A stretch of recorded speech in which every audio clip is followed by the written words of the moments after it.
Well, obviously, here at ZMAX, right across the street, is the Charlotte Motor Speedway, NASCAR country, absolutely. And we showed you earlier that on the side of the Goodyear tires, it has support our troops, not just for NHRA, but for NASCAR this weekend. And Mike Dunn took the opportunity to grab one of each and look at the difference.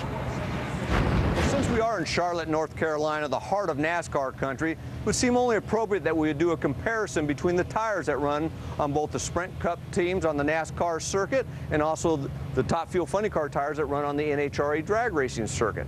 Now, there's some obvious differences. The NASCAR tire is much smaller, but it's also a radial tire. That means the construction is much stiffer on the sidewall to allow those lateral forces going into the corner to be able to make the car turn. Now, remember, drag race car, they only have to go in a straight line, but you're producing 8,000 horsepower. The construction is a biased ply, which makes the sidewall much softer, and the overall construction of the tire softer. This does two things. It allows that tire to plant at the initial launch, wrinkles that tire, and then accelerates the car down the track, which also allows the tire to grow.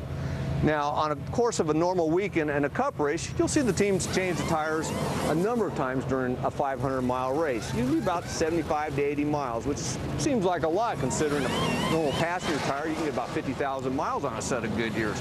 But consider this, the Fuel Funny Car tire or Top Fuel tire, about 6 to 8 runs they're putting a new set of Goodyears on. We're talking only about 2 miles that they're going to get on these.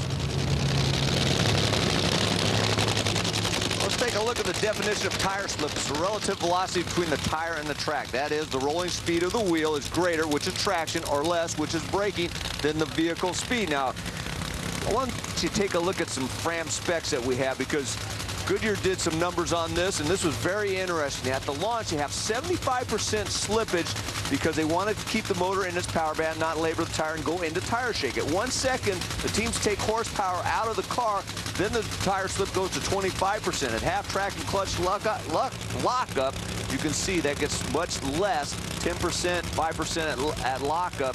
And bottom line is they spin from start to finish, but I thought those were pretty interesting numbers there.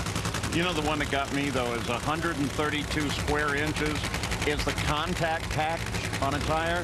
If they're making 8,000 horsepower, and we think they're making a lot more, you divide that in half for the tire, 4,000 horsepower through 132 square inches.